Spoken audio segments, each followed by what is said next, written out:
Nous avons souvent tendance à dire que l'histoire est un perpétuel recommencement. Voilà pourquoi Anthologie est là pour vous servir.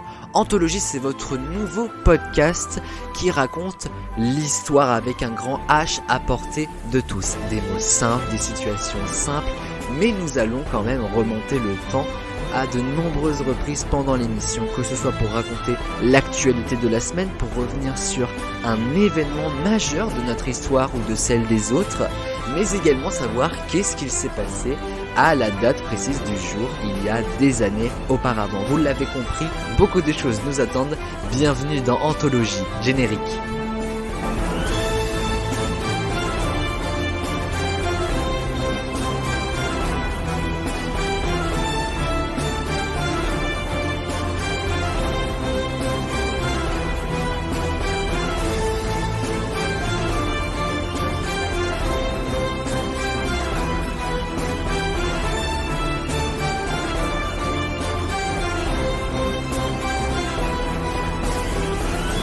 Et pour cette première émission d'Anthologie, voici le sommaire. En fin d'émission, vous retrouverez la première saga story qui sera consacrée à la Bastille, cette si célèbre inconnue, pour découvrir tous les secrets de cette prison que tout le monde connaît évidemment. Vous découvrirez aussi le journal de l'histoire au quotidien pour revenir sur les actualités brûlantes de la semaine. Mais tout de suite, voici votre première chronique. Il y a un siècle.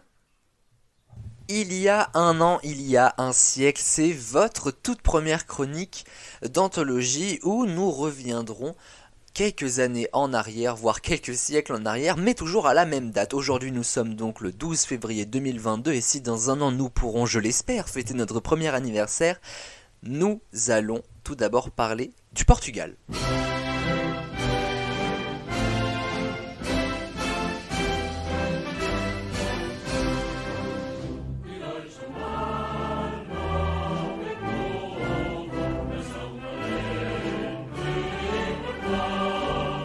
Si vous avez l'oreille fine, vous aurez peut-être reconnu ou même fredonné l'hymne national du Portugal. Et pour cause, car c'est un 12 février 1668 que le traité de Lisbonne, l'actuelle capitale, est signé, reconnaissant l'indépendance du Portugal vis-à-vis du voisin espagnol. On peut donc dire que c'est un petit peu la naissance officielle du Portugal. Et puisque l'on parle de pays, et comme c'est complètement l'actualité, c'est également un 12 février en 2010 que fut ouvert les Jeux Olympiques d'hiver à Vancouver au Canada. C'était également à cette date en 1994 que Lillehammer accueillait la flamme olympique en Norvège pour les Jeux d'hiver qui se déroulent cette année et en ce moment même à Pékin. L'Angleterre, sur le point de devenir une presqu'île, le traité franco-britannique qui règle en principe le problème du tunnel sous la Manche était signé aujourd'hui dans la jolie ville de Canterbury, au sud-est de l'Angleterre. François Mitterrand et Margaret Thatcher se sont retrouvés à cette occasion pour officialiser un accord qui prévoit un tunnel ferroviaire de 50 km sous la Manche. Un endroit symbolique, Canterbury, pour cette signature, puisque la cathédrale de Canterbury fut construite au XVe siècle avec des pierres justement venues de France. Cet extrait du journal d'Antenne 2 date d'il y a précisément 36 ans aujourd'hui, jour où le projet tunnel sous la Manche est officiellement signé entre le président français François Mitterrand et la ministre britannique Margaret Thatcher. Un projet qui ne verra le jour qu'en juin 1994, où la circulation pourra se faire entre la France et la Grande-Bretagne. C'est aussi moins bien connu, mais aujourd'hui c'est la journée Darwin en référence et hommage à ce grand chercheur qui a énormément contribué aux théories de l'évolution de l'espèce. C'était au 19e siècle. Et pour cause, cette journée lui est dédiée puisqu'il est né justement un 12 février en 1809.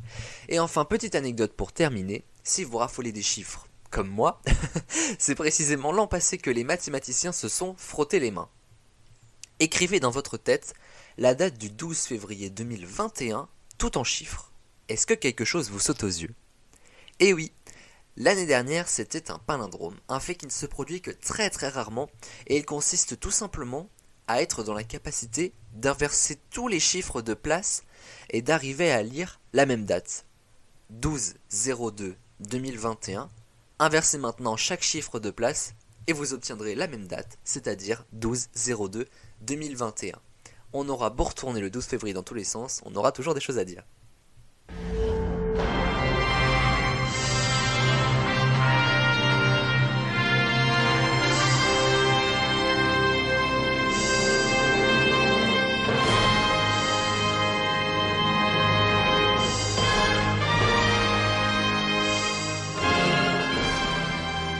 ce petit signe sonore que vous venez d'entendre signifie que le journal approche à grands pas. C'est le journal de l'histoire au quotidien que je vous propose. Nous allons balayer la semaine qui vient de s'écouler en termes d'actualité en racontant son histoire, en racontant ses origines. L'actualité, c'est aussi un background, comme disent les jeunes, alors voici le journal de l'histoire au quotidien. Et on démarre ce journal avec samedi. Il avait seulement 5 ans. Ryan a passé 5 jours sous terre après être tombé dans un puits au Maroc. 5 jours d'espoir pour sauver ce petit garçon.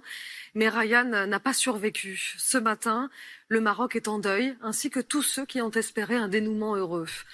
C'est une tragique histoire qui a tenu le monde en haleine depuis le 1er février quand le petit Ryan, 5 ans, était avec son père près de chez eux, au Maroc, dans les massifs montagneux du pays, là où ils réparaient un puits pas loin de leur maison. Après quelques minuscules minutes d'inattention, même secondes, Ryan tombe dans ce puits large de seulement 45 cm et fait une vertigineuse chute de 32 mètres de profondeur. Immédiatement, les parents, les villageois, les secours ensuite, interviennent pour transférer de l'oxygène et de quoi manger à Ryan en attendant d'aller le chercher car la faille est beaucoup trop profonde. La solution la plus efficace est adoptée, creuser autour du puits dans lequel il est tombé pour aller le chercher. Pendant 4 jours, le monde suivra de très très près l'avancée des secours mais également l'état de santé du petit Ryan qui se dégrade. Les secours devront même s'arrêter de temps à autre à cause de risques d'éboulement trop forts. Ils arriveront à atteindre Ryan, mais malheureusement cette histoire ne connaîtra pas une fin heureuse puisque c'est lorsque les secours l'atteignent justement, dans la soirée de samedi, qu'ils découvrent le corps sans vie du petit garçon. De très nombreux hommages ont été rendus à ce héros et même le roi en personne, Mohamed VI, appellera quelques minutes après l'annonce les parents du petit garçon disparu trop tôt. On passe à dimanche. La reine fête son jubilé. Il y a 70 ans jour pour jour, elle accédait au trône. À l'occasion de cet anniversaire qui sera vraiment célébré en juin, Elisabeth II, 95 ans, a livré un message à la nation dans lequel elle adoube sa belle-fille. Elle souhaite voir Camilla devenir reine consort aux côtés de son fils Charles, le moment venu, une manière de préparer la suite après le plus long règne de la monarchie britannique. 70 ans de règne, ça se fête. Dimanche, la reine Elisabeth vivait un anniversaire hors du commun. Le 6 février 1952, son père, le roi George VI, mourait des suites de problèmes de santé. À ce moment-là, elle est en visite en Australie et en Nouvelle-Zélande quand l'information lui parvint. À cet instant précis, elle devient officiellement la reine Elisabeth II, souveraine des Anglais et de toutes les personnes du Commonwealth à l'âge seulement de 25 ans. En 2022, 70 ans après, elle est toujours là, indétrônable et battra dans 2 ans notre roi Louis XIV qui garde encore aujourd'hui le record du plus long règne avec 72 ans en tant que roi. Un jubilé de platine donc pour la jeune femme qui fêtera tout de même ses 96 ans en avril et qui, comme vous l'avez entendu, compte bien que sa fille Camilla, sa belle-fille Camilla, devienne reine consort lors de la disparition de Queen Elizabeth. On passe à jeudi. Le mystère Jubilard, Cédric Jubilard, de nouveau auditionné par les juges demain. Suspect numéro 1 du meurtre de sa femme Delphine, il va être interrogé sur un véhicule qu'il aurait pu emprunter et des traces de sang qui ont été retrouvées à l'intérieur de cette vieille 306. Serait-ce de mauvais goût de dire que nous allons passer d'un jubilé à un jubilard ? Oui, et pourtant il n'y a qu'un pas. Cette terrible affaire a pris peut-être un nouveau tournant ce jeudi avec la découverte de ces traces de sang dans une voiture d'un voisin, pour l'instant non identifié. Alors nous allons rappeler les faits. Dans la nuit du 15 au 16 décembre 2020, Delphine et Cédric Jubilard se disputent avant que celle-ci, selon son mari, quitte le domicile familial en pleine nuit. On ne la retrouvera jamais, ni vivante, ni morte. Dans cette enquête, beaucoup de pistes, bien que le principal suspect demeure être le mari, Cédric Jubilard, qu'on dit de lui d'un naturel jaloux. Le 18 juin 2021, ce dernier sera d'ailleurs mis en examen pour meurtre aggravé, sans qu'il n'ait une seule fois avoué les faits, hormis, paraît-il, à un compagnon de cellule qui l'aurait raconté cette soirée. Le mystère reste permanent depuis décembre 2020. Alors, où est passé Delphine Jubilard ? Qu'a fait Cédric ? Est-il coupable ? Ne l'est-il pas ? Est-il en prison pour rien ? On n'en sait rien pour le moment. Cette piste donc est prise très au sérieux, ces traces de sang dont nous découvrirons l'origine seulement fin mars après des analyses complètes. Voilà donc pour les 3 infos du journal de l'histoire au quotidien qui reviendra samedi prochain à la même heure évidemment.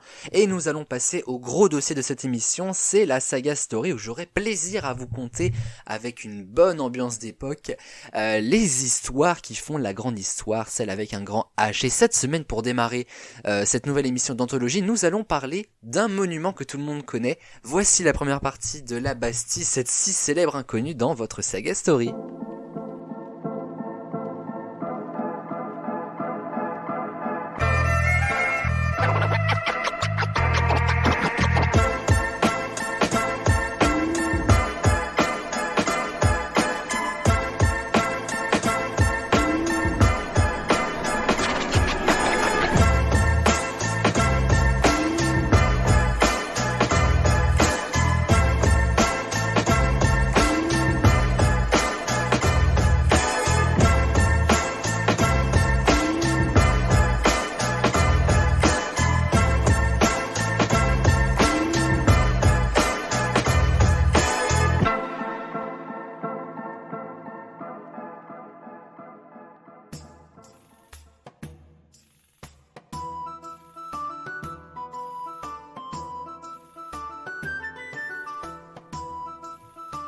La Bastille avec un grand B, cela vous évoque tous la même chose et sans être médium, je sais que vous pensez tous à la Révolution française. Il faut dire que cette prison d'État est littéralement le symbole de la chute progressive d'un royaume tout à fait inégalitaire. Le royaume de France évidemment, où régnait à cette période, je ne vous l'apprends pas, le très controversé Louis XVI. Alors qu'était réellement la Bastille? À quoi ressemblait-elle? Et pourquoi et comment a-t-elle été démolie? Et vous saurez même qui y a été incarcéré, que vous connaissez tous. Pour le savoir, il n'y a plus qu'à.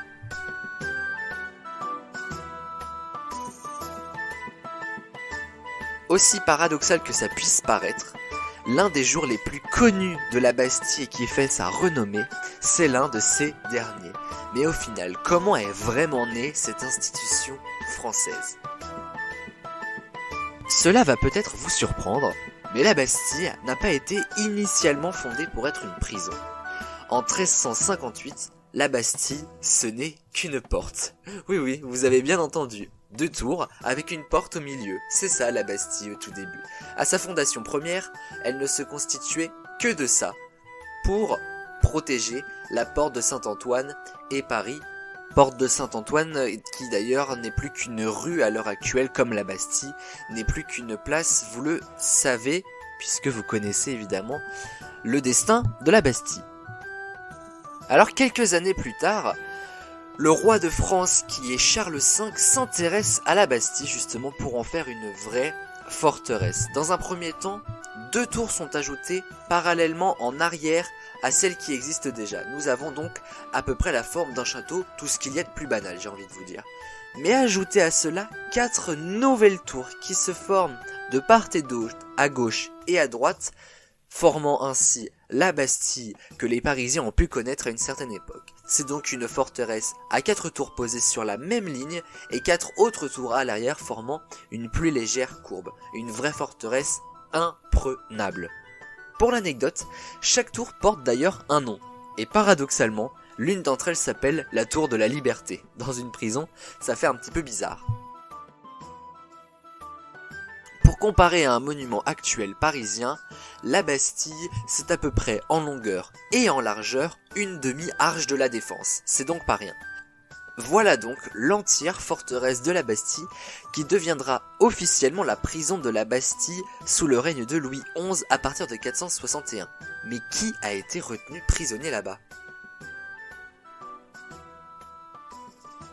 Là encore, la prison de la Bastille n'est pas tout à fait une prison comme les autres. Et d'ailleurs, elle devient une prison d'État sous Louis XIV. Mais officieusement, les personnalités plus gênantes étaient déjà emprisonnées là-bas dans cette forteresse. Et par ailleurs, et aussi incroyable que ça puisse paraître, alternativement à son statut de prison puis de prison d'État, la Bastille gardait aussi le trésor royal d'Henri IV dans une des tours baptisées pour l'occasion Tour du Trésor. Alors en soi, le trésor, je vous rassure, ce ne sont que le regroupement de tous les impôts. Alors avec ses 8 tours capables de protéger tout Paris et ses murs hauts de 24 mètres, on s'imagine très bien que cette prison fut l'une des plus imposantes du royaume de France. Eh bien, que nenni. Malgré sa très grande ampleur, les murs ne pouvaient accueillir que 45 prisonniers tout au plus au même moment. C'est le roi Soleil qui arrivera à pousser les cellules jusqu'à ce qu'elles puissent accueillir 15 personnes de plus.